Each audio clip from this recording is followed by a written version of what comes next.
Waalaikumsalam. Waalaikumsalam warahmatullahi Warahmatullahi wabarakatuh. Oke, yang pertama ya, mari kita buka kegiatan malam hari ini ya, dengan membaca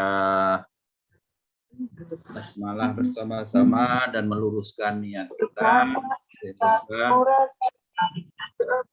apa yang kita lakukan ya ini menjadi amal juga bagi kita semua. Mari kita baca basmalah bagi yang beragama Islam dan berdoa bagi Bapak Ibu yang beragama selain Islam. Monggo basmalah. Bismillahirrahmanirrahim. Mudah-mudahan dengan membaca basmalah ini kita akan meluruskan niat kita ya, dan menjadikan bahwa apa yang kita lakukan juga merupakan salah satu amal ibadah kita. Mudah-mudahan Bapak Ibu di rumah ataupun yang sedang membawa kendaraan atau yang sedang bekerja dalam keadaan sehat semua. Prof. Naning, terima kasih telah bergabung pada forum kali ini. Bapak Ibu, saya coba paparkan apa itu program studi ya pendidikan profesi insinyur atau PSPBI Fakultas Teknik Undip. Jadi ini yang menjadi dasar hukum, yaitu ada lahirnya Undang-Undang Nomor 11 Tahun 2014 tentang keinsinyuran. Nah, di dalam undang-undang ini ya salah satu poinnya bahwa yang boleh praktek keinsinyuran itu adalah insinyur. Itu yang pertama itu. Nah, insinyur itu apa? Nah, ini di dalam undang-undang ini adalah juga didefinisikan bahwa yang namanya insinyur adalah yang seseorang yang telah memperoleh gelar profesi dari suatu program studi pendidikan profesi insinyur. Di situ dijelaskan seperti itu. Demikian juga nantinya ya untuk bisa praktek keinsinyuran selain memperoleh gelar insinyur, yaitu harus memperoleh yang namanya surat tanda registrasi insinyur. Nah, surat tanda registrasi insinyur itu adalah semacam surat izin praktek SIP kalau itu bagi seorang profesi ya. Jadi insinyur itu nanti harusnya seperti itu. Itu yang diatur oleh undang-undang. Nah, karena undang-undang ini baru tahun 2014, maka dibutuhkan waktu untuk pelaksanaannya dan paling lambat 5 tahun itu harus dijalankan. Maka mulai diberlakukanlah terbitlah PP ya. PP itu baru tahun 2019. Nah, sebelum PP ini beberapa peraturan pemerintah ini telah terbit, diantaranya adalah yang nanti mendukung terkait dengan keinsinyuran, yaitu Peraturan Menteri Riset, Teknologi dan Pendidikan Tinggi Republik Indonesia tentang penyelenggaraan program studi program profesi insinyur. Jadi awalnya itu program studi program profesi insinyur. Kemudian ada suatu edaran, kemudian berubah menjadi program studi pendidikan profesi insinyur. Kemudian terbitlah suatu surat mandat. Jadi ada 40 perguruan tinggi memperoleh mandat dari kementerian untuk membuka program studi ini. Nah, salah satunya adalah Universitas Diponegoro, ya, kemudian menyusun suatu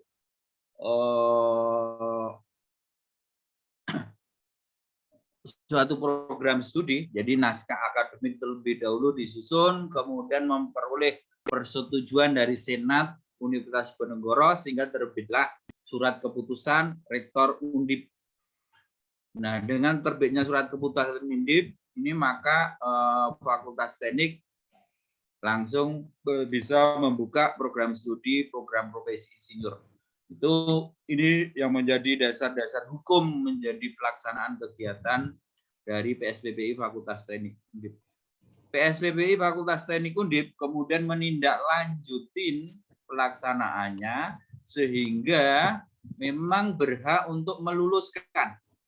Maka salah satu persyaratan suatu program studi untuk bisa meluluskan itu harus diakreditasi oleh yang namanya Badan Akreditasi Nasional Perguruan Tinggi, yaitu BANPT. Nah, maka Universitas Diponegoro ya atau PSPP Undip ini sudah diakui. Hal ini ditunjukkan oleh akreditasi dari BANPT ini. Jadi hampir semua PPSPPI itu terakreditasi B. Ya, hampir semua yang ada di Indonesia. Kecuali satu, yaitu yang ada di Fakultas Teknik UGM. Itu akreditasinya A. Jadi seperti yang di ITB, kemudian di Unhas, kemudian di ini yang ada itu adalah di UB, kemudian di Fakultas Pertanian dan Peternakan dari UGM, ya itu juga B. Dan kemudian di Kalimantan juga ada. Nah ini kemudian langkah awal kita adalah membuat visi. Ini visi kita kenalkan, yaitu menjadi program studi pendidikan profesi insinyur yang unggul dan bereputasi internasional. Kenapa bereputasional? Karena sekarang sudah wawasan kita kan global. Apalagi teknologi sekarang ya, memungkinkan kita bisa mengakses suatu wilayah, ya, suatu daerah, bahkan lintas negara. Kita bisa mengetahui lintas negara, maka mau tidak mau kita harus bereputasi internasional. Nah, salah satunya bagaimana? Nanti indikatornya adalah bahwa lulusan kita bisa terrekognisi oleh ASEAN Engineer paling tidak itu. Jadi nanti kita akan mengenalkan terkait dengan ASEAN Engineer juga di dalam program pendidikan kita. Atau paling tidak dosen-dosennya juga ASEAN Engineer. Jadi sudah direkognisi oleh kawasan ASEAN Engineer-nya. Nah, setelah visi, maka kita membuat misi. Jadi ada 5 misi ini. Pendidikan, penelitian, pengabdian, tata kelola, kerjasama dengan industri secara profesional. Nah, pendidikan di sini terkait dengan nanti kita ada 2 program dari PSPP itu ada 2 program, yaitu reguler dan recognition pembelajaran lampau. Jadi ada suatu peraturan menteri yang mengatur bahwa pendidikan profesi insinyur itu bisa diselenggarakan dengan moda RPL, rekognisi pembelajaran lampau. Jadi suatu bentuk pengakuan terkait dengan pengalaman Bapak Ibu semuanya nanti. Nah, itu kapan? Nah, tentunya harus ada persyaratan. Nah, persyaratan ini harus terpenuhi.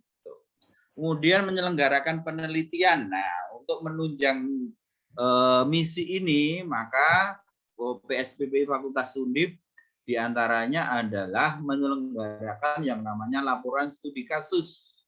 Jadi mahasiswa kita nanti sebagai bentuk pertanggungjawaban gelar profesi, ya bedanya nanti gelar profesi di insinyur itu dibandingkan dengan insinyur yang gelar insinyur profesional pratama, insinyur profesional madya, atau insinyur profesional utama, itu adalah insinyur yang kita berikan dari perguruan tinggi itu melekat. Jadi seperti ST, seperti DR, dokter gitu. Jadi insinyur gitu. Itu gelarnya. Itu misinya. Nah, sekarang perjalanan insinyur ke depan seperti apa? Seperti ini Bapak Ibu semuanya. Jadi siapapun yang bergerak di bidang keinsinyuran, ya apakah itu seorang sarjana teknik, kemudian sarjana terapan atau non sarjana teknik. Nah, non sarjana teknik itu bisa berasal dari pendidikan teknik. Jadi yang Bapak Ibu mungkin dulu mengenal yang namanya IKIP, ya Institut atau Universitas Pendidikan gitu ya. Itu kan menghasilkan seorang sarjana pendidikan teknik. Namun dia bisa berpraktek di keinsinyuran, bisa juga menjadi seorang guru. Nah, kalau yang praktek di keinsinyuran maka digolongkan di sini. Atau bisa juga berasal dari FSM. Jadi Fakultas Sains dan Matematik atau MIPA. Namun yang bersangkutan itu praktek di bidang keinsinyuran. Nah, ini maka harus menempuh yang namanya ini pendidikan profesi insinyur. Nih, PPI, pendidikan atau program profesi insinyur. Nah, di sini dipersyaratkan untuk bisa mengambil PPI karena harus sudah mempunyai pengalaman. Minimal pengalaman itu kalau yang sarjana teknik adalah 2 tahun. Nah, biasanya kita ambil lebih dari 2 tahun, 2,5 tahun gitu. Kemudian kalau sarjana terapan, kemudian non sarjana teknik, ini batasannya adalah 5 tahun. Itu yang membuat beda. Nah, ini baru bisa menempuh nanti pendidikan di PPI, khususnya adalah yang moda RPL. Nah, kalau sudah keluar dari PPI ini, nanti yang bersangkutan akan memperoleh gelar insinyur. Baru nanti diarahkan ke menuju yang namanya insinyur profesional. Ya, insinyur profesional. Maka Bapak Ibu akan melalui yang namanya sertifikasi kompetensi insinyur. Nah, di sini Bapak Ibu bisa ditunjang dari ini. Ya. Bapak Ibu mungkin telah mengumpulkan yang namanya uji kompetensi dari LSP. Ya, apakah itu HKK ataukah LSP energi ataukah K3L ya. Ataukah apa? Ya, K3 bidang apa? Nah, itu adalah kompetensi yang mendukung untuk memperoleh sertifikat insinyur, profesi insinyur. Nah, ini nanti menjadi data-data portofolio. Ya. Nah, apabila Bapak Ibu telah memperoleh sertifikat insinyur atau sebagai seorang insinyur profesional, khususnya adalah IPM, maka nanti secara otomatis ini ada suatu kesetaraan dengan ASEAN Engineer. Bapak Ibu telah diakui, nanti tentunya harus terregistrasi. Tuh. Nah, kalau sudah di sini, Bapak Ibu nanti sudah bisa mengurus STRI. Jadi kalau Bapak Ibu tergabung di PPI, itu otomatis nanti sudah dicatat di PII, sehingga Bapak Ibu nanti kalau sudah lulus bisa mengurus surat tanda registrasi insinyur. Baru disinilah kita izin kerja. Ini ke depan seperti itu Bapak Ibu. Nah, cuma saat ini adalah masa-masa peralihan. Bapak Ibu mungkin sudah memperoleh STRI, cuma kan ada batasan paling tidak itu tahun depan itu adalah masa terakhirnya. Nah, itu harus menempuh kembali ke sini. Itu yang ada di dalam peraturan pemerintah maupun di undang-undang.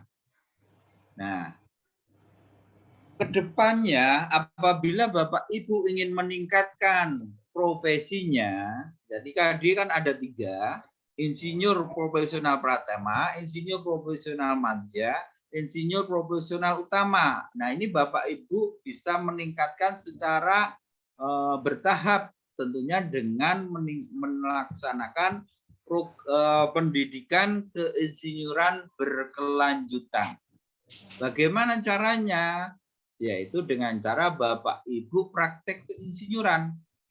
Jadi setiap aktivitas Bapak Ibu yang paling bagus itu harus kita catatkan. Kita catat. Ya, kita catat dan sehingga nanti bisa terekam secara baik gitu.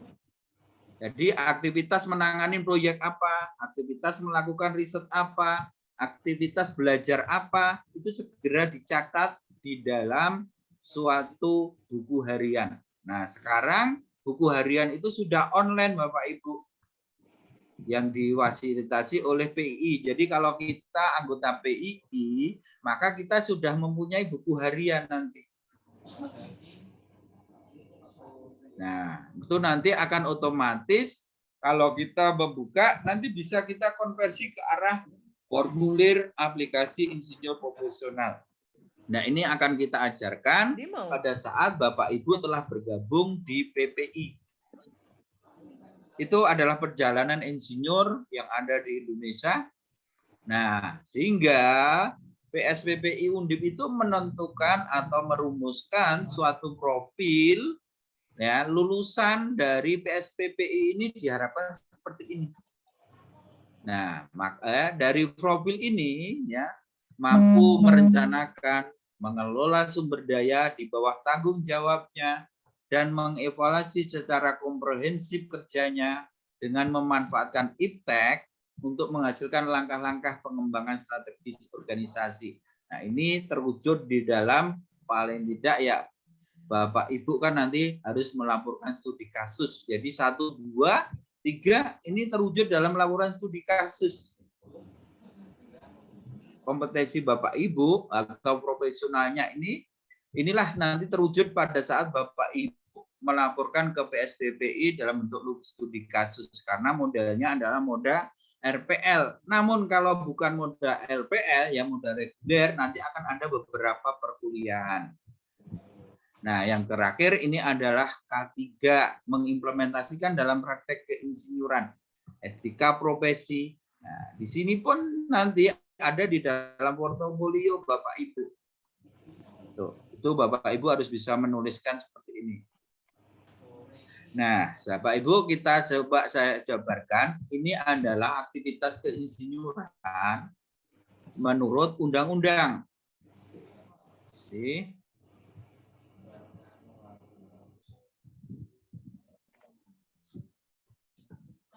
Jadi kalau kita mengikuti undang-undang, ya aktivitas keinsinyuran itu seperti ini Bapak Ibu. Ya. Dari bidang disiplinnya itu dibagi seperti ini. Ada kebumian dan energi. Kemudian ada rekayasa sipil dan lingkungan terbangun. Ya, ini rekayasa sipil dan lingkungan terbangun nanti ada beberapa lagi kan kalau kita ikutin.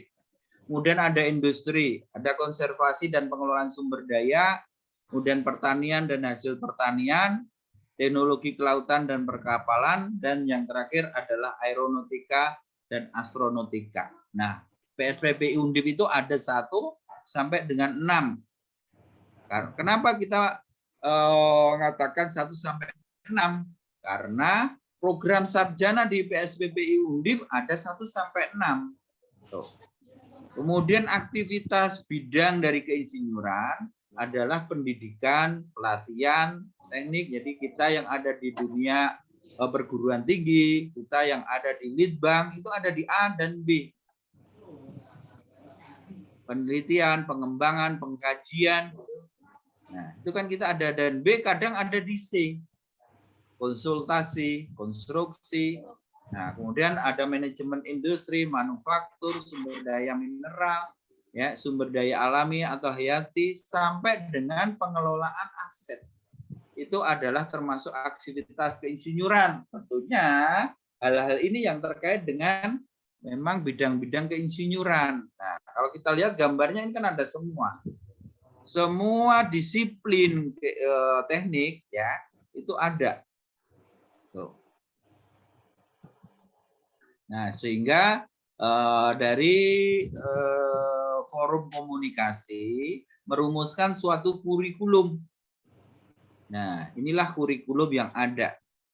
Ada kode etik, profesionalisme, K3L, seminar, praktek keinsinyuran, dan studi kasus. Nah, Bapak Ibu kalau melalui RPL, ini tidak harus kuliah seperti ini. Ini kan ditempuh 2 semester. Nah, RPL ini nanti dari pengalaman Bapak Ibu, itu kita konversi ke sini.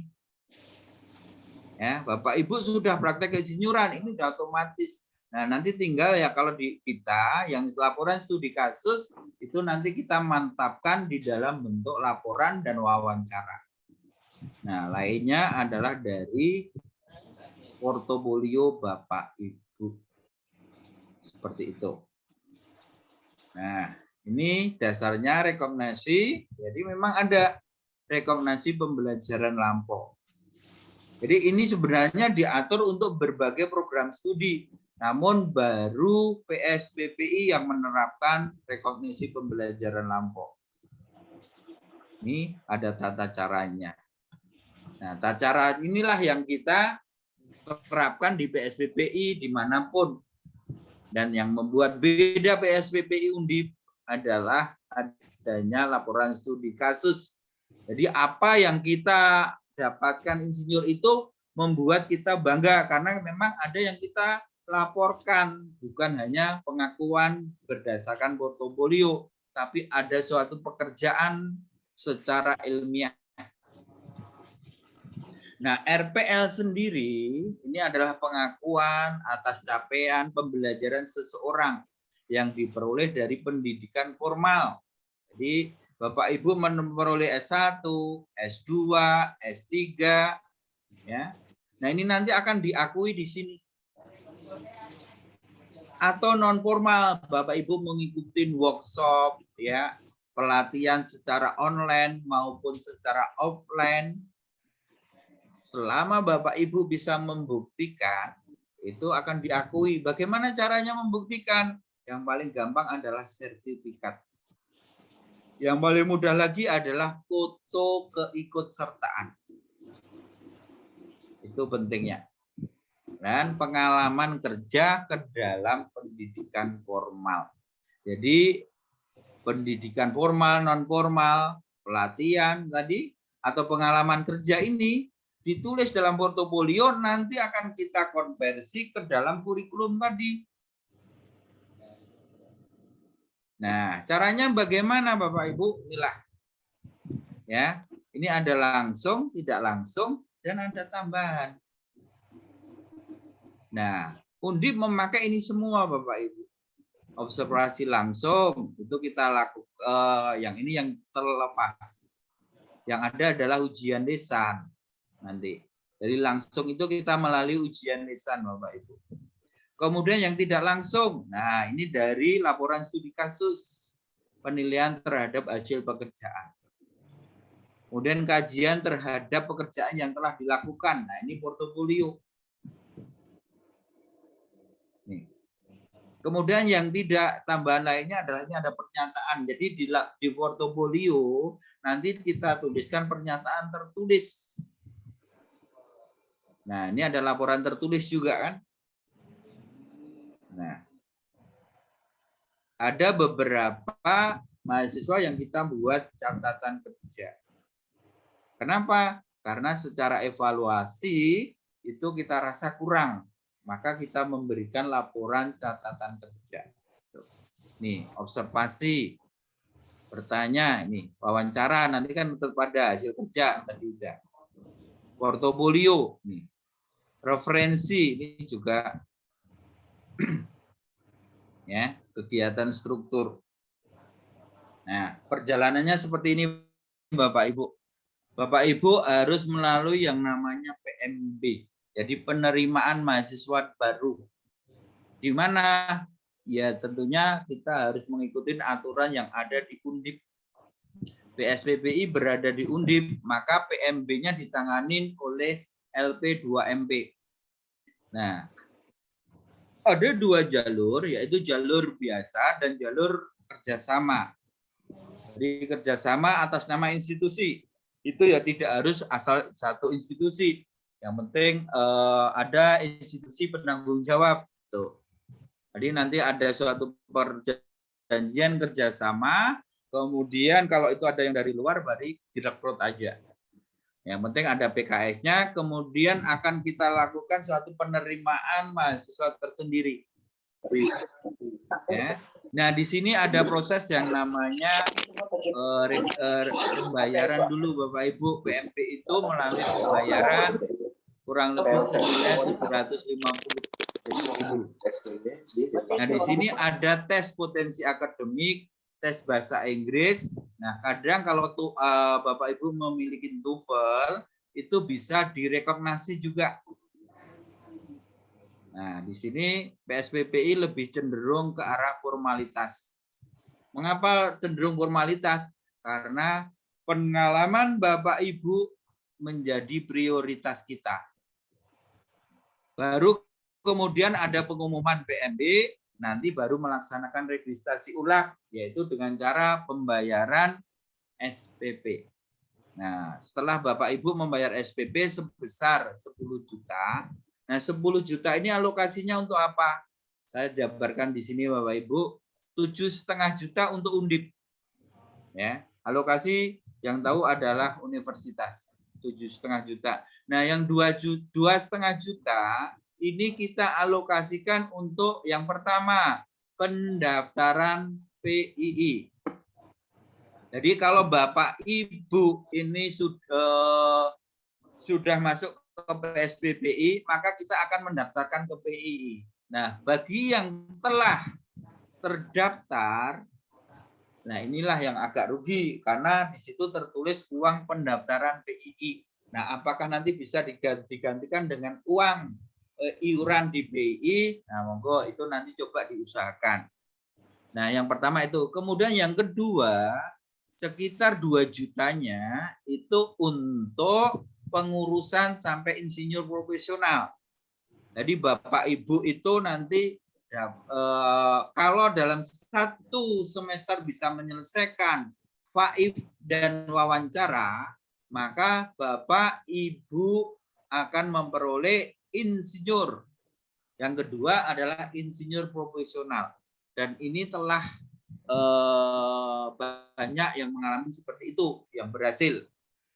Nah, kemudian kalau Bapak Ibu telah sini ya membayar SPP, nanti kita akan mengumpulkan dalam bentuk kuliah perdana, kemudian pembekalan beberapa materi terkait dengan keinsinyuran.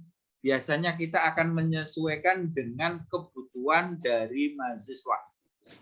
Ada yang kita berikan tentang manajemen proyek, ada yang kita berikan tentang manajemen resiko, kita berikan terkait dengan etika, terkait dengan K3, ya Bapak Ibu membutuhkan apa, kita siap untuk mencarikan expertise. Jadi expertise tidak hanya berasal dari dosen, kita juga mengundang dosen tamu Bapak Ibu. Nah, di sini Bapak Ibu akan kita dampingi untuk menulis portofolio dan bagaimana menulis laporan studi kasus. Nah, sekarang portofolio itu sudah digantikan dengan yang namanya FAIF langsung. Jadi supaya Bapak Ibu mudah, maka kita langsung ke arah FAIF. Jadi kita nanti akan memakai simponi, kita dampingi dengan pertemuan 2, 3, 4 sampai Bapak Ibu benar-benar mahir mengisi FAIF. Baru kalau ini sudah selesai, semua berkas harus dikumpulkan ke PSBBI dan kita rekognasi sesuai dengan kurikulum tadi. Nah, dan sampai selama 3 bulan atau 3 bulan Bapak Ibu kita harapkan menuliskan laporan pekerjaan di mana Bapak Ibu saat ini bekerja. Ya, Bapak Ibu sebagai seorang engineer apa? Nah, disitulah yang harus dilaporkan. Apakah mau melaporkan tentang K3L-nya ataukah proyek yang ditanganinya, itu ditulis dalam bentuk laporan studi kasus. Baru di akhir adalah ujian wawancara, ya. Baru nanti di akhir semester kita akan melakukan yang namanya wisuda, pengambilan sumpah insinyur, seperti itu. Berarti Bapak Ibu telah memperoleh insinyur profesional. Kurang lebih seperti itu perjalanan seorang insinyur. Nah, inilah gambaran portofolio Bapak Ibu atau FAIF itu nanti kurang lebih seperti ini. Jadi ada nama data pribadi, ya. Kemudian ada pendidikan formal, pendidikan non formal, organisasi. Nah, organisasi ini harus kita hafalkan. Nah, PII wajib, maka Bapak Ibu kita daftarkan di PII di sini. Kemudian penghargaan selama bekerja ini dapat apa saja. Kalau pegawai negeri biasanya ada Satya Lencana sampai 10 tahun, 20 tahun, atau sampai berapa. Atau Bapak Ibu dapatkan penghargaan dari manapun bisa dituliskan. Ya, non formal, pelatihan, pengalaman kerja, pengalaman mengajar. Nah, pengalaman mengajar ini kadang Bapak Ibu mengisi pelatihan di lingkungan sendiri, atau Bapak Ibu pernah diundang oleh suatu perguruan tinggi, itu bisa dituliskan di sini. Buktinya apa Bapak Ibu? Buktinya Bapak Ibu bisa menceritakan di sini materinya. Karya tulis di bidang keinsinyuran yang dipublikasikan. Nah, ini kurang lebih pengalaman pekerjaan seperti ini Bapak Ibu. Jadi yang namanya pengalaman pekerjaan itu jangan ditulis hanya kalau kita bekerja di satu tempat, kemudian ya ini bekerja ini aja gitu, jangan. Tapi apa yang kita tanganin, proyek A, proyek B, proyek C, proyek D, nah itulah yang harus kita jabarkan, di mana kita berperan. Ya, Prof. Sarudin, terima kasih bergabung. Nah, itu Bapak Ibu. Kemudian ada makalah, seminar, kayak ilmiah, inovasi. Nah, Bapak Ibu tidak lupa, ini harus menuliskan tentang K3L, pengalaman K3L. Kemudian terkait dengan etika, etika yang terkait dengan bidang kita. Saya seorang dosen juga seorang peneliti. Nah, seorang dosen itu kan punya etika. Nah, disitulah kita cerita. Seorang peneliti punya etika, disitulah kita cerita. Saya juga seorang pernah menjadi konsultan, maka saya juga cerita tentang etika di situ juga bisa. Semakin banyak Bapak Ibu cerita tentang etika, maka konversi ke dalam mata kuliah di kurikulum itu akan semakin mudah. Dan tentunya penghargaannya juga menjadi lebih baik. Nah, inilah contoh laporan studi kasus Bapak Ibu. Ini dari Pertamina, ini dari rekan dosen, dari teknik industri, ini dari Prof. Sapudin, ini beliau ada di sini, Prof. Sapudin, ini juga mengambil insinyur, padahal beliau sudah insinyur. Ini Pak Jaka Windarta, ini juga dosen juga dari Undip, demikian juga dengan yang terakhir ini dosen dari Undip. Seperti ini Bapak Ibu, monggo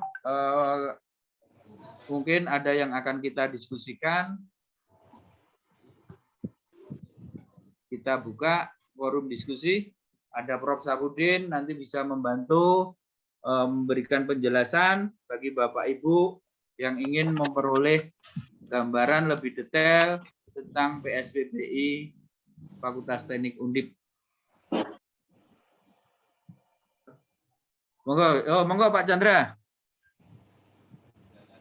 Bapak, bismillahirrahmanirrahim. Assalamualaikum warahmatullahi wabarakatuh. Waalaikumsalam warahmatullahi wabarakatuh. Mohon izin, Prof. Beberapa hal ini yang mungkin perlu saya bisa dapatkan informasi lebih. Yang pertama, kebetulan saya dan beberapa teman juga yang di sini sudah mendapatkan STRI, Pak, dan berlaku sampai dengan tahun 2024. Mohon izin, Prof, berkaitan dengan pengisian FAIR, otomatis kami sudah melaksanakan itu. Nah, apakah nanti juga kami harus melaksanakan lagi? Itu yang pertama, Prof. Kemudian yang kedua, kami sebagai pegawai negeri ASN, tentunya kami harus memberikan atau bermohon kepada pimpinan kami untuk diberikan izin belajar. Nah, dalam izin belajar ini kan kami harus ada dasarnya, Prof. Misalnya ada penawaran dari Undip berkaitan dengan program insinyur ini. Itukah apakah nanti itu bisa kami dapatkan sehingga untuk dasar kami bermohon izin belajar, karena intinya nanti dengan profesi insinyur ini dan tentunya dengan gelar insinyur ini akan bisa kami gunakan dan kami manfaatkan dalam pekerjaan kami. Mungkin 2 pertanyaan itu, Prof. Mohon petunjuk. Oke. Yang pertama ya, Bapak Ibu telah ini Pak Chandra dan teman Bapak-bapak semuanya telah memperoleh insinyur profesional. Ada belum sertifikat Bapak, jadi ini masih STRI-nya. STRI-nya kalau insinyur profesional Pratama, insinyur profesional Madya atau Utama sudah pernah dapat? Insinyur profesional muda, Bapak. Insinyur profesional muda. Belum ada muda. Surat tanda. Ya, Bapak. Bisa di-share, Mas. Oh. Bisa dipoto-foto, ditampilkan di foto. Siap Bapak. Di kamera biar kita tahu ya. Karena hanya ada 3 gelar, yaitu Pratama, IPP, kemudian IPM, sama IPU. Jadi IPM itu madya, kalau U itu utama. Nah, kalau Bapak Ibu sudah pernah terdaftar di sudah memperoleh insinyur profesional, ya, berarti Bapak Ibu kan sudah pernah memiliki FAIP ya, Mas Chandra? Sudah Bapak, sudah pernah mengisi juga. Nah, itu lebih mudah Bapak Ibu. Artinya Bapak Ibu nanti cukup menuliskan laporan studi kasus selama studi. Kalau Siap. Bapak Ibu bisa mengurus tadi yang saya sampaikan, biaya pendaftaran di PII, kemudian biaya ini pada semester terdaftar, maka Bapak Ibu akan memperoleh ganti juga. Itu aja. Siap. Cuma permasalahannya kadang kalau itu tanggalnya mundur itu tidak boleh. Itu aja secara aturan. Tuh. Jadi Bapak Ibu tidak perlu yang namanya nanti menulis FAIP. Cukup Bapak Ibu mengirimkan FAIP kembali. FAIP-nya kemarin online atau hardcover, Mas Chandra? Online Bapak, mohon izin. Nah, artinya kan Bapak Ibu tinggal download, kemudian dikirimkan ke kita. Siap. Maka dalam 1 semester Bapak Ibu tinggal menulis laporan studi kasus. Nah, dan saya yakin STRI-nya ini STRI peralihan ya Pak, Mas Chandra? Ini mohon izin saya kok kesulitan dalam menampilkan. Mungkin nanti saya share di grup Pak, mohon izin. Di grup WA. Ya. Seperti itu Mas Chandra. Mungkin STRI peralihan. Nanti kalau masa berlakunya sudah habis, maka Bapak Ibu itu nanti akan 3 tahun Pak, hanya 3 tahun. Ya, wajib mengambil insinyur. Karena sifatnya peralihan. Itu. Wah, silakan segera aja. Kalau menurut saya segera mengambil insinyur tadi. Tuh. Ya. Nah, kalau masalah surat penawaran, insya Allah saya segera. Kalau kita dengan Kota Magelang sebenarnya ada jalinan kerjasama, Mas Chandra, cuma belum ditandatangani sama Pak Wali Kota. Jadi ada beberapa koreksi dari pihak Kota Magelang terkait dengan kerjasama itu. Jadi merupakan bentuk tindak lanjut, itu kan sebenarnya bisa nanti kita memberikan penawaran, tolong dikirimkan juga terkait dengan siapa yang harus kita suratin, ya. Mungkin nanti bisa ke WA dan kita tawarkan seperti mengapa harus mengambil insinyur gitu aja juga, sehingga ada menjadi dasar di dalam menempuh pendidikan lanjut ini. Dan kita sampaikan juga bahwa pendidikan dilakukan secara online. Gitu. Siap Bapak. Dan itu monggo ada Bapak Ibu yang lain.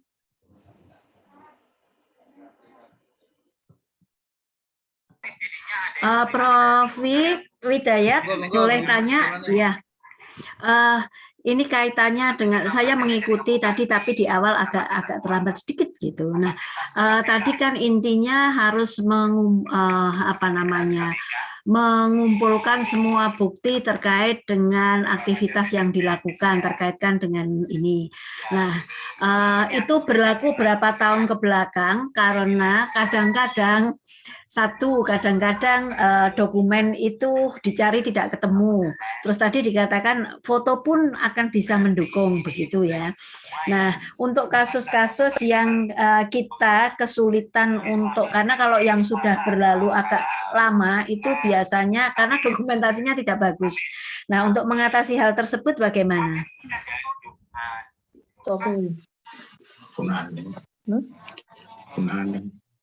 Oke, Prof. Naning.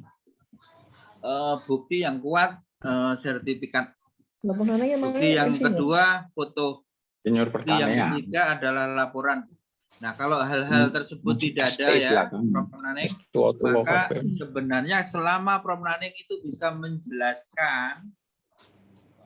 menjelaskan terkait dengan proyek keinsinyuran atau praktek keinsinyurannya, mungkin Prof. Naning menanganin UKL-UPL ataukah juga AMDAL. Nah, selama Prof. Naning itu bisa memberikan penjelasan terkait dengan aktivitas yang dilakukan, maka itu sudah cukup, Prof.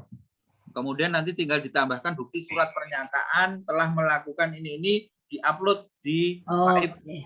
Seperti itu aja, Prof. Ya, baik.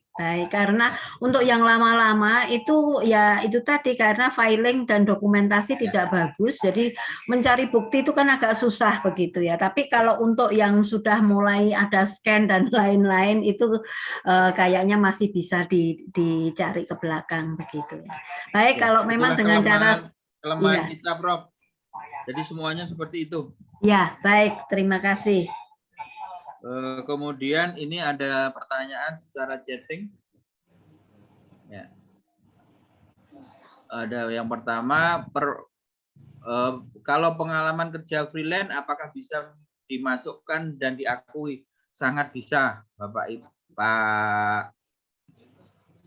Pangestu ya, Ibu atau Bapak ini Pangestu. Jadi baik itu Bapak seorang freelance, kemudian bekerja di suatu institusi, itu semuanya selama aktivitas keinsinyuran bisa diakui selama Bapak telah lulus menjadi seorang sarjana teknik atau menjadi seorang sarjana lah. Itu semuanya diakui. Kalau Bapak itu masih bergelar diploma, maka pengakuannya tidak bisa 100%, paling sekitar 50%. Tuh. Jadi yang diakui 100% adalah pada saat Bapak bergelar sarjana. Nah, untuk pengalaman organisasi, ini diakui mulai dari level yang paling kecil. Ini ada pertanyaan Pak Kurnia. Ya, mulai dari RT, Bapak pernah menjadi RT, Bapak menjadi pengurus masjid, pengurus musola, ketua himpunan, sampai dengan level internasional, semuanya diakui, cuma nilainya tentunya berbeda-beda. Semakin Bapak memberikan kontribusi besar, maka kontribusi itu nilainya besar. Jadi kalau Bapak menjadi seorang ketua, tentunya berbeda nilainya dengan kalau hanya sebatas anggota. Seperti itu ya, organisasi. Nah, prestasi. Nah, kalau sejak kuliah ini pengakuannya sangat rendah, Mas. Ya. Kalau sejak kuliah itu tadi yang bernilai full maksimum itu adalah setelah bekerja. Kalau sejak kuliah pengakuannya itu bisa bernilai 0,5 atau 0, bisa lebih kurang. Jadi misalkan nilainya 1, maka dikalikan dengan faktor 0,5 tadi. Itu pertanyaan dari Pak Kurnia ya. Baik itu bekerja pun sama. Jadi kalau misalkan Bapak pada saat kuliah menempuh S1 itu menjadi seorang konsultan juga. Nah, maka di situ pengakuannya bernilai setengah.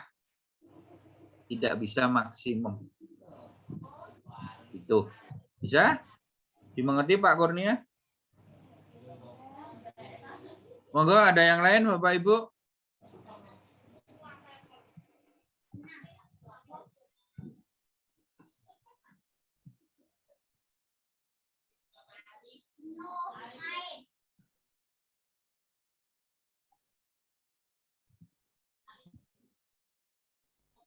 Mudah-mudahan apa yang saya sampaikan memberikan pemahaman bagi Bapak Ibu. Assalamualaikum Prof. Mohon izin tanya. Jadi monggo Mas Ali. Oke. Prof, untuk lama pendidikannya 1 semester nih Prof. Selama Bapak itu sudah punya pengalaman, ya misalkan pengalamannya sudah 2 tahun bagi seorang sarjana teknik atau paling gampang ya 2,5 tahun lah. Nah itu hanya 1 semester. Oke. Oh siap. Tapi dengan catatan tadi, laporan studi kasus, jadi Bapak Ibu pada saat bekerja pada semester ini atau pekerjaan lampau itu dituliskan lagi, gitu. Oh baik. Jadi hanya menuliskan ulang aja lah, itu aja sebenarnya. Itu hanya 1 semester. Nah biasanya yang menulis ulang inilah yang pada malas. Harusnya kan cukup mengedit ataukah juga memperbaiki laporan-laporan ke proyek yang pernah dilakukan, itu lebih cepat. Oke, baik Prof. Iya, Prof. Matur suwun, Prof. Nah, bagi yang dari sarjana pendidikan ini ya, ini memang harus punya pengalaman bekerja 5 tahun. Karena memang di undang-undangnya seperti itu. Nah, harus itu minimal, lebih baik.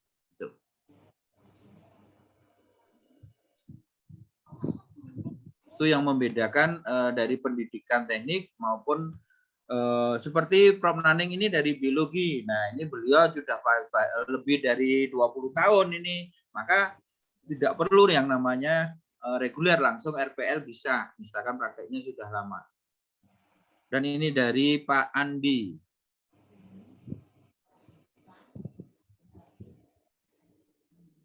Nah, 2 semester itu untuk yang reguler ya.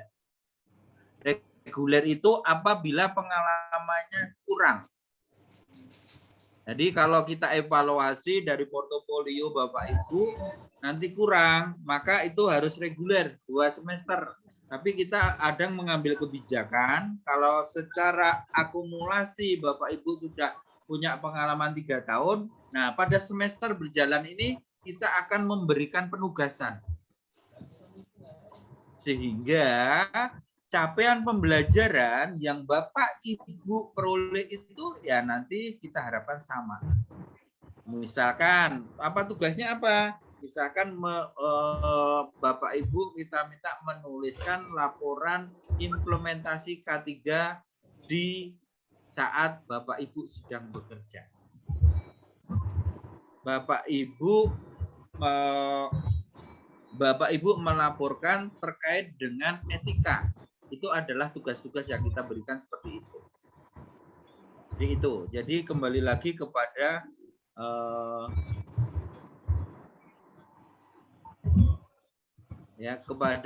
Bapak Ibu. Ya. Jadi 2 semester itu ada kelas regulernya gitu ya.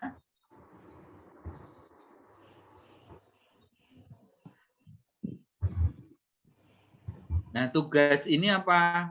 Terkait dengan laporan studi kasus Bapak Ibu itu bisa melaporkan implementasi K3 pada proyek A, implementasi K3 pada proyek B, atau Bapak Ibu terlibat di proyek itu apa? Ya, kalau Bapak Ibu di situ sebagai supervisor, ya udah aktivitasnya apa dijelaskan selama itu kita masuk ke ranah pendidikan itu udah cukup.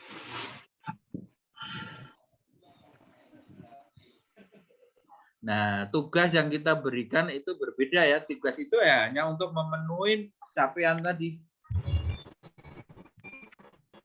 Tuh, seperti itu ya Pak Andi, bisa dipahamin Pak Andi?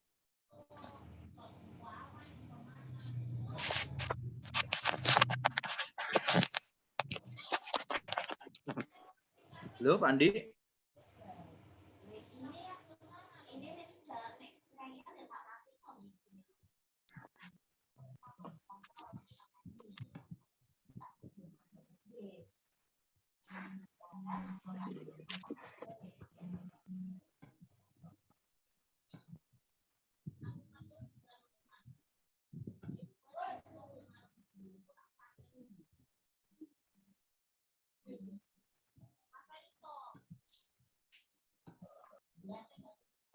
Maaf, Prof. Mohon izin tanya.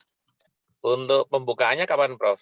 Pendaftaran ini. Nah, kalau pembukaan yang periode keempat itu sudah selesai. Biasanya nanti ada periode pertama. Tapi kalau ini ada kelas kerjasama, misalkan dari Pak Chandra, itu nanti kita membuka kerjasama, Bapak Ibu bergabung aja dengan Pak Chandra. Itu seperti itu aja. Oh, ini sudah tutupan nih, Prof? Sudah tertutup. Kalau yang periode keempat sudah selesai, nanti sekitar Januari, Februari baru bukaan. Oh, ngaten. Seperti Baik, itu. Tapi kalau ini ada kelas kerjasama ya misalkan dari Pak Chandra atau tim dari inilah nanti membawa institusi dari salah satu kan sebenarnya dengan Kota Magelang itu kan kita sudah ada perjanjian kerjasama. Nah, dari situlah kita mewujudkan aktivitas real gitu aja.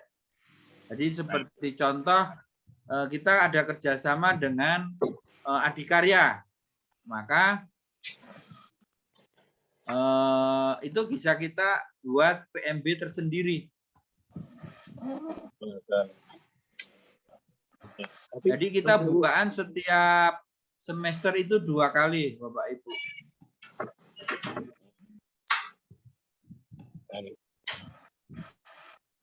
Untuk mengetahui informasi bahwa ada bukaan di luar normal, itu gimana, Prof? Biasanya ini ada grup sih ya. Ini biasanya kita buka di sini. UM, UM, Undip, ACID.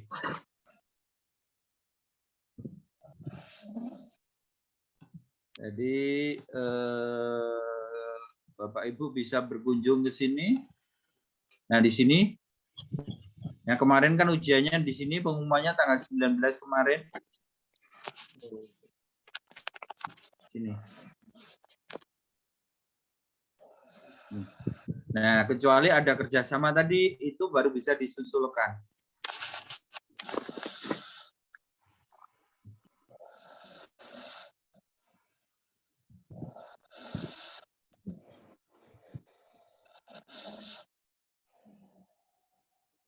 Izin Prof, minimal berapa orang untuk mahasiswa untuk satu kelas? Siap. Oh, kita sebenarnya minimal enggak ada batasan ya, berapapun sebenarnya kadang kita lanjut 10 lah kalau kerja kelasnya kerjasama, Pak Chandra. Siap, Bapak. Ini kalendernya ya, Bapak Ibu. Nah, ini biasanya ada di sini. Nih, Bapak Ibu, Februari, Maret. Tidak berbeda dari ini. Ini gelombang-gelombangnya. Oh, ini masih buka ini 29 November sampai Januari, 9 Januari ini Bapak Ibu. Ini terlihat ya share saya? Halo? Ya, kelihatan Prof, kelihatan. Jadi 29 November sampai 9 Januari ini bukaan untuk yang gelombang kedua ini. Nah, ini pendidikan dimulai nanti Februari Maret berarti. Februari. Nah, ini seperti ini. Ini tidak perlu melalui jalur kerjasama pun bisa ini Pak Chandra kalau sudah bukaan gini. Yep.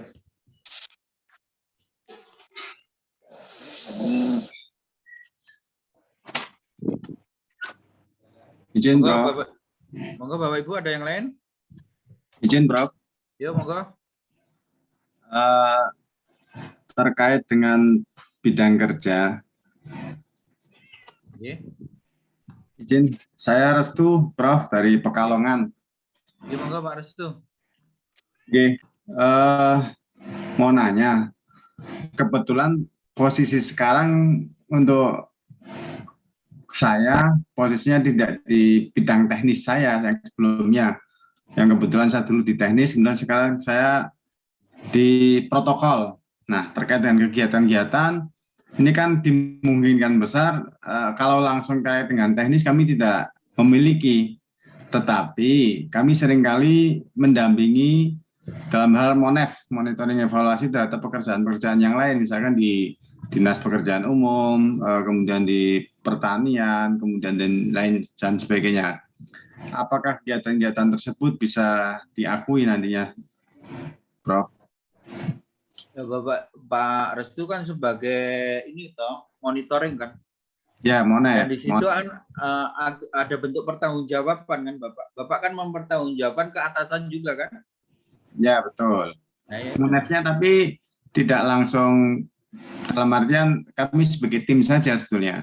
Ada momen mendampingi pimpinan, dalam artian kebetulan saya di protokol jadi mendampingi dalam ini adalah wali kota seringkali. Oh, Apakah itu bisa? pengalaman Bapak di keinsinyuran sudah berapa tahun dulu?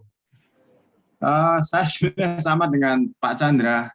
Jadi kami masuknya sama dan ikut di dalam apa itu kemarin yang dari. Berapa tahun Pak? Berapa tahun Pak? Ada 3?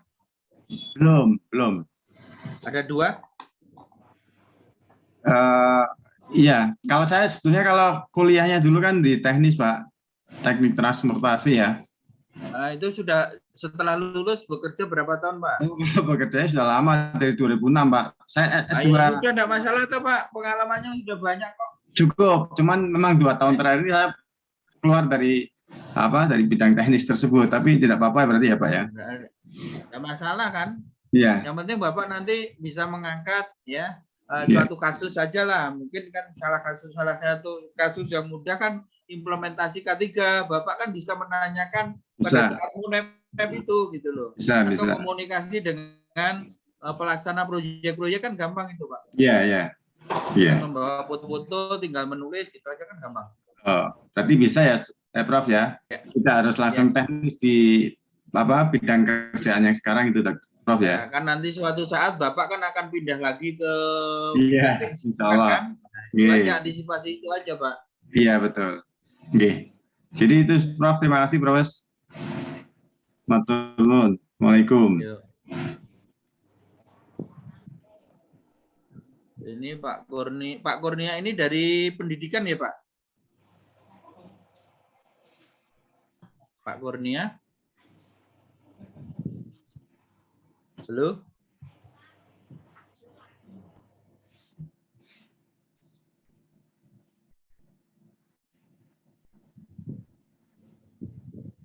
Di perencanaan itu juga proyek Pak. Jadi Pak Kurnia ya, di Bapak ada di perencanaan itu juga bisa masuk proyek. Kalau boleh bisa menjawab Pak Kurnia, sudah on? Masih on? Bisa komunikasi? Apa sudah jawab di bawah ini? Nah, memang untuk pendidikan persyaratan minimumnya 5 tahun, Pak. Ini mengikuti undang-undang yang saya sampaikan tadi. Jadi lebih saran saya ya Bapak menunggu dulu lah. Sambil menambah dan mencatat. Tuh, mencatat aktivitasnya sampai sekarang, Pak. Sampai ini. Kalau tepat 5 tahun, Bapak harus menempuh selama 2 semester. Nah, dengan kajian juga. Ini saya setengah sama mangkat toh. Seperti itu Pak Kurnia. Jadi lebih baik Bapak menunggu dulu. Kira-kira menambah pemahaman atau pengalaman terkait dengan keinsinyuran dengan lebih banyak memperbanyak pendidikan non formal, kemudian praktek-praktek keinsinyurannya juga mudah-mudahan semakin banyak lah. Jadi nanti selama 5 tahun persis Bapak sudah bisa mengikuti, atau mungkin Bapak punya pengalaman sebelum memperoleh sarjana. Nah, itu misalkan sebelum memperoleh sarjana itu lebih dari 5 tahun. Nah, ini kalau baru 3 tahun kan tinggal dijumlah aja 5 kali setengah kan 2,5. Di sini sudah berapa tahun? Nah, itu harus ditambah aja Pak. Nanti sudah terpenuhi 5 atau belum. Tuh. Karena di PSBB manapun kalau pendidikan non teknik itu belum 5 tahun pasti tidak akan diterima. Seperti itu Pak Kurnia. Oke, monggo Bapak Ibu yang lain.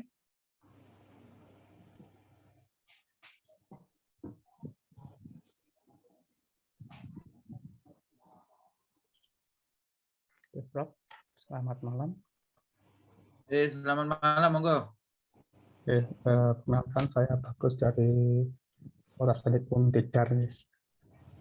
Kami tahun depan berarti mengirimkan 6 dosen untuk mengikuti PSBB ini, 2 elektro, 2 mesin, dan 2 sipil.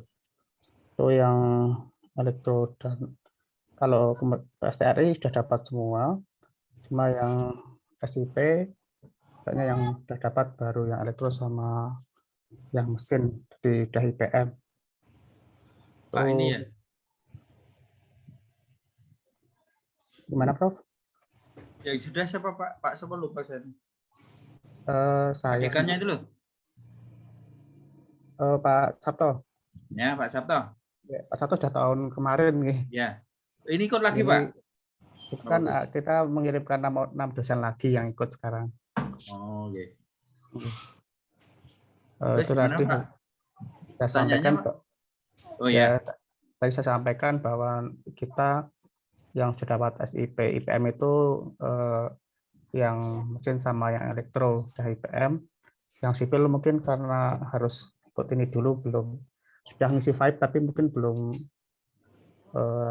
belum ujian wawancara ini. Harus sering komunikasi, Pak. Oh, oke. Sama badan koordinasinya ya? Iya, sama pihak BK teknik sipil. Ini yang paling susah itu BK teknik sipil, maka harus sering ditelepon. Oh, oke. Di WA. Itu. Pengalaman kemarin Pak Thomas di Kebumian itu juga lama, akhirnya saya beri kontaknya majelis penilai, hanya hitungan 1-2 minggu langsung ditindaklanjuti, Pak. Oke, nanti kalau kami minta, karena ini ya kemarin kami juga ikut yang sipil juga ada berapa dosen tuh yang sudah mengisi VAID tapi ya belum ikut yang PSPPI ini. Kemudian apakah kami yang 6 itu juga nanti gabung dengan, karena Pak, kalau hanya Bapak memperoleh insinyur profesional muda, insinyur Pratama ataupun utama, itu insinyur itu yang sebenarnya adalah syarat wajibnya, Mbak. Sebenarnya syarat wajib untuk bisa praktek itu insinyur, bukan IPM, IPP, IPU. Nah, kalau itu hanya terkait dengan profesionalnya. Yang wajib mengikuti undang-undang itu insinyur. Nah, kalau IPP, IPM, IPU itu nanti terkait dengan keprofesionalan kita.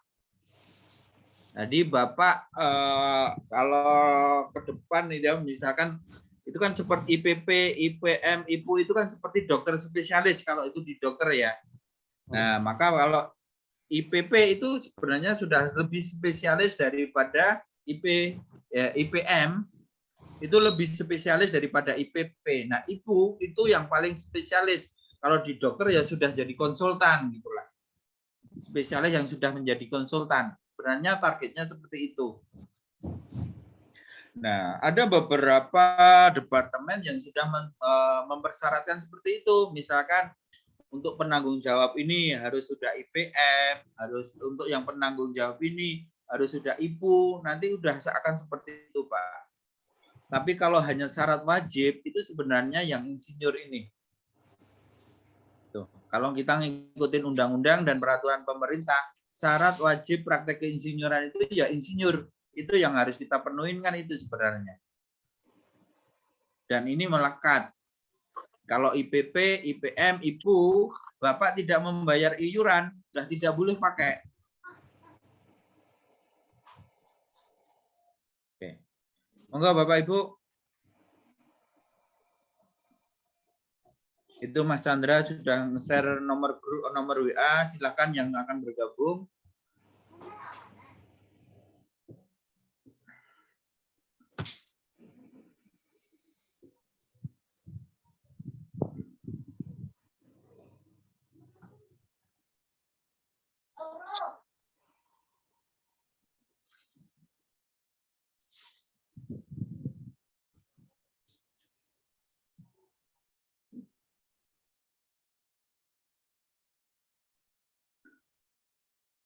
Oh, Mak Muntaha ini sudah bergabung di PSPPI?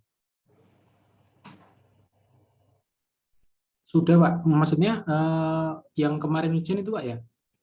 Sudah bergabung? Sudah, Pak. Sudah bergabung, sudah mendaftar di PI? Saya belum daftar di PII. Kalau pengen cepat, itu dulu, Pak.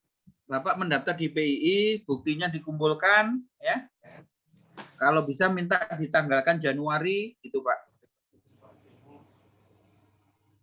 Ya. Oh berarti saya daftar dahulu Pak ya untuk Iya, DPI-nya itu baru bisa biasanya share kan nanti, Pak, kita ya? memfasilitasi secara kolektif ya. Nanti kalau kita fasilitasi secara kolektif, tapi kalau Pak Muntaha pengen leading dulu gitu ya, itu bisa seperti itu. Jadi Bapak mendaftar dulu iya. DPI, tapi bukti-bukti harus dikumpulkan Pak, supaya nanti bisa direimbus. Oh Ya. iya. Jangan sampai hilang bukti pembayarannya direimbus, supaya bisa direimbus, maka nanti di awal perkuliahan semester itu baru dikirimkan ke kita dan kita akan menindaklanjutin untuk penggantian. Nah, kalau Bapak ingin bisa belajar, nanti bisa kita kirimkan video pelatihan kita. Meskipun nanti kita akan ada pembekalan secara online tersendiri, tapi kalau ingin belajar mandiri, kita siap video pembekalan kita ada. Itu, monggo. Nanti bisa komunikasi ke saya atau ke Bu Silviani, Mbak Silviani. Tahu toh, Mas? Oh iya, sudah ada Pak Bu Silviani. Ya, oke. Oke Pak, terima kasih. Yuk.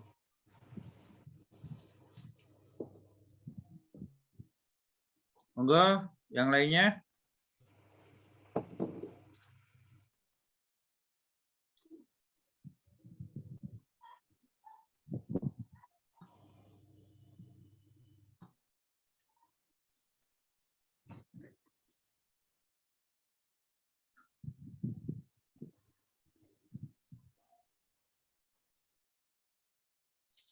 Bapak Ibu, jika tidak ada waktu juga yang membatasi kita, dari apa yang saya sampaikan, mudah-mudahan Bapak Ibu memahami dan silakan bagi yang belum bergabung, ini masih tanggal 29, berarti di Senin itu sudah buka, ya. Sampai tanggal 9 Januari, jadi cukup longgar waktunya. Kalau memang sedang sibuk, ya nanti Desember atau di awal tahun, itu masih dibuka. 16 Januari tes, kemudian kelulusan 21 Januari, kemungkinan perkuliahan kita mulai sekitar Februari. Tuh. Nah, bagi yang telah terdaftar, tadi saran saya seperti itu silahkan ditindaklanjutin. Jadi supaya tidak kecewa, kenapa kok tidak direimbus? Ya itu tadi, tolong pada awal semester baru mulai mendaftar, sehingga tanggal yang terdata di formulir di kwitansi Bapak Ibu itu masuk ke dalam